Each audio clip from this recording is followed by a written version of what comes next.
बिहार के प्रसिद्ध शिक्षक खान सर की शादी हो गई। उन्होंने रिसेप्शन पार्टी दी। रिसेप्शन पार्टी में बड़े लोग जो हैं वो पहुंचे हुए थे। लेकिन एक चर्चा का विषय बन गया, एक जो चीज, एक तस्वीर जो देखी उनकी, खान सर की जो पत्नी थी या दुल्हनिया कह ले, वह घूंघट में थी। घूंघट को लेकर विवाद हो गया। लगातार सोशल मीडिया पर यह सवाल पूछे जा रहे हैं, जो खान सर बच्चों को शिक्षा देते हैं, आज़ादी की बात करते हैं, वो अपनी पत्नी को घूंघट में कैसे रख सकते हैं। बातचीत करेंगे। हमारे साथ पूर्व आईपीएस ऑफिसर अमिताभ दास सर मौजूद हैं।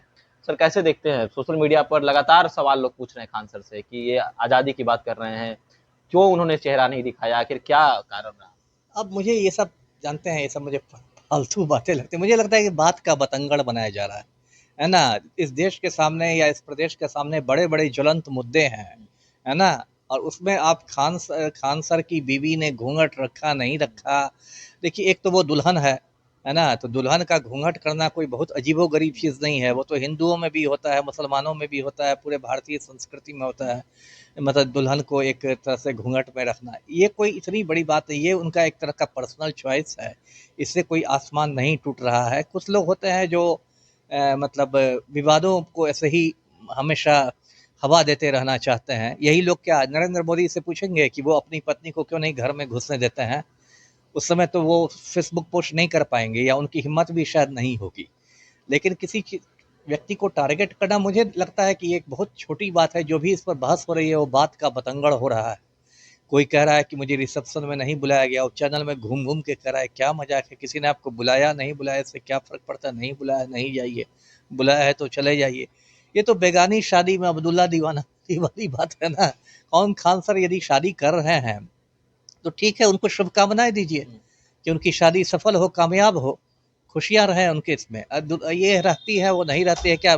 मंडप पर ही शादी होती है तो उसमें क्या दुल्हन घूंघट में नहीं रहती है? ये बहुत छोटी बात है, इसको इतना तूल नहीं देना चाहिए आपने जी। कहा कि बहुत लोग ये कह रहे हैं कि मुझे निमंत्रण नहीं मिला, उसमें रहमान सर भी एक हैं।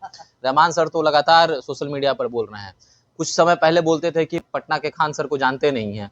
उसके बाद 70वीं बीपीएससी आंदोलन में खान सर के साथ वो भाषण देते हुए नजर आए, छात्रों को संबोधित करते नजर आए। तो खान सर के इस वक्तव्य को किस प्रकार देखते हैं? अब क्या मैं कहूँ, देखिए, रहमान सर का। ये सब इस सब चीज़ों को मैं बहुत गंभीरता से नहीं लेता। अब हर चीज़ पर मैं क्या बोलूँ?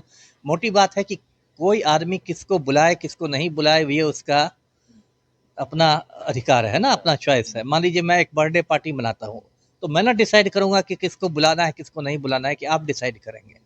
तो इसको इतना गंभीर नहीं बना देना चाहिए। ये ठीक है, उन्होंने कुछ सोच के आपको नहीं बुलाया होगा, कोई हो सकता है उनसे आपकी नाराज़गी हो, कभी आपने कुछ उनको ऐसी बात बोल दी हो या कुछ कह दिया उनके बारे में जिसको उन्होंने नहीं पसंद किया हो। ये तो उन दोनों के बीच का मामला है, मैं तो जानता नहीं हूँ। लेकिन ये कहना कि किसी को नहीं बुलाया गया, नहीं बुलाया गया, घूम-घूम के कहना, ये तो शोभा नहीं देता है किसी भी आदमी को। जी। मंच पर तेजस्वी यादव से काफी मोटिवेटेड दिखे खान सर। उन्होंने कहा कि आप ही का मैंने कॉपी किया है, और आपने जिस तरीके से शादी की वैसे ही मैंने भी कर लिया।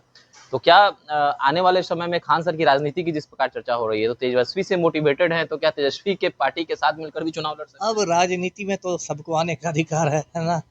एक अवध ओझा भी कोचिंग के क्षेत्र में एक बड़ा नाम है ना? उनको इस बार आपने देखा आम आदमी पार्टी में शामिल हो गए, और उसके बाद पटपड़गंज से उन्होंने चुनाव भी लड़ा और चुनाव हार गए, लेकिन अभी भी वो प्रवक्ता जैसा बन के काम करते रहते हैं। अभी मैं देख रहा था आम आदमी पार्टी की किसी प्रेस कॉन्फ्रेंस में अवध ओझा बोल रहे थे, बगल में संजय सिंह बैठे हुए थे।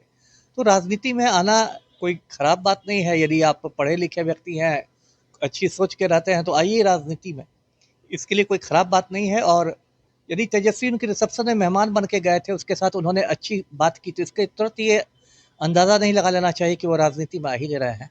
वो तो एक मेहमान को आदमी इज्जत देता है, उससे अच्छी बात करता है जी। खान सर पर हमेशा कुछ ना कुछ बातचीत चलती रहती है। खान सर अगर कोचिंग में बच्चों से राखी बंधवाएं, उस पर चर्चा हो जाता है। खान सर कहीं आंदोलन में शामिल हों, उस पर चर्चा हो जाता है। शादी की भी चर्चा हो रही है। आखिर केंद्र बिंदु में खान सर रहते क्यों हैं आपके नजरिए से? अब ये तो मैं कहूँगा कि ये सोशल मीडिया का ज़माना है ना? अब का ज़माना सोशल मीडिया का है। अब देखिए, इंस्टाग्राम पर किसी के मिलियंस फॉलोअर्स होते हैं, कोई आदमी सोशल मीडिया पर हिट हो जाता है ना? अब मान लीजिए मनीष कश्यप कोई देखिए, मुझे तो उसमें कोई क्वालिटी नज़र नहीं आती। ऐसी बात नहीं कि बहुत बड़ा वो विद्वान है, स्कॉलर है या कोई बहुत शालीन व्यक्ति है। लेकिन मान लीजिए एक समय वो सोशल मीडिया पर हिट कर गया, मान लीजिए उसका यूट्यूब चैनल चल गया जिस वजह से, तो सोशल मीडिया से बहुत सारे लोगों को देखिएगा आप स्टार बना देता है। अब खान सर की बात करते हैं, आप दर्शक जानते होंगे, एक उर्फी जावेद नाम की लड़की है, वो अजीबो-गरीब मतलब बेढंगे, अब बेढंगा ही कहा जाएगा क्योंकि उससे कुछ फैशन भी मुझे नहीं दिखाई देता। अजीबो-गरीब कपड़े पहन के घूमती रहती है ना, तो अब उसको भी देखने वाले लाखों लोग हैं।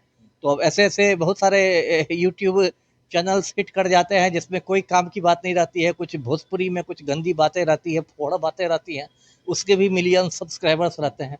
तो हम लोग सोशल मीडिया के युग में जी रहे हैं, तो ठीक है, सोशल मीडिया में आप लोगों की पसंद का क्या कीजिएगा। लोगों एक तो है कि मुझे लगता है हिंदुस्तान में लोगों के पास बहुत एक्स्ट्रा टाइम है ना?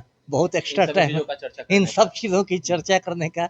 ज्वलंत मुद्दों पर बात हो तो अच्छी बात है, लेकिन अब हर चीज़ पर चर्चा करना और फिर इसको ये करना, लोगों को ही मसाला मिलता है, मीडिया को भी मसाला मिलता है, चलिए अच्छा है, सबका काम चल रहा है। अंतिम सवाल होगा सर, नीतू मैडम हैं, टीचर हैं, उन्होंने घूंघट उठाकर चेहरा देख लिया। अब उनसे भी लोग पूछने लगे कि क्या कौन है, कैसी हैं, कहाँ की हैं? अब ये तो फिर वही बात हो गई ना, बेगानी शादी में अब्दुल्ला दीवाना। अगर किसी ने शादी की है तो दुल्हन को वो आप 7 तालों में बंद करके थोड़े रखेगा, आज न कल तो वो चेहरा दिखाएगी ना। ठीक है, रिसेप्शन के समय, वलीमा के समय, निकाह के समय दुल्हन थोड़ा घूंघट करती है, इसमें कोई मतलब अस्वाभाविक बात नहीं है, इसका इतना बड़ा नहीं मुद्दा बनाना चाहिए। और यदि किसी ने देख लिया तो क्या वो इसके लिए है कि उनकी क्या जनसंपर्क पदाधिकारी है वो नीतू मैडम या जो भी हो, जो बताएंगे कि हाँ ऐसी है, सांवली है, गोरी है, काली है, गेहुआ है, ऐसे नाक नक्श है, ये यदि वो बताती हैं तो इसको अच्छा नहीं माना जाएगा ना। उसे देखा देखा ठीक है, उनको क्यूरियोसिटी हुई होगी, और चूंकि महिला है इसलिए उन्होंने उठा के देख लिया। कोई पुरुष तो ये काम करता भी नहीं। तो ठीक है, खान की बड़ी बहन, हो सकता है खान उनको मानते हो, तो ठीक है, उसे देख लिया, इसके लिए कोई बड़ी बात नहीं है। चलिए, तो खान सर का यह निजी मामला है और जिस प्रकार चर्चा का विषय बना हुआ है, तरह तरह की तस्वीरें खान सर के साथ लगाई जा रही हैं, शरीर किसी और का, चेहरा किसी और का, और उसे पत्नी बना दिया जा रहा है, सास ससुर बना दिया जा रहा है, कई तरह की तस्वीर जो है सोशल मीडिया पर आपको देखने को मिलेंगी। तो आपको इस मामले को लेकर आपके क्या विचार हैं, आप भी हमारे साथ कमेंट सेक्शन में अपनी राय रख सकते हैं। धन्यवाद।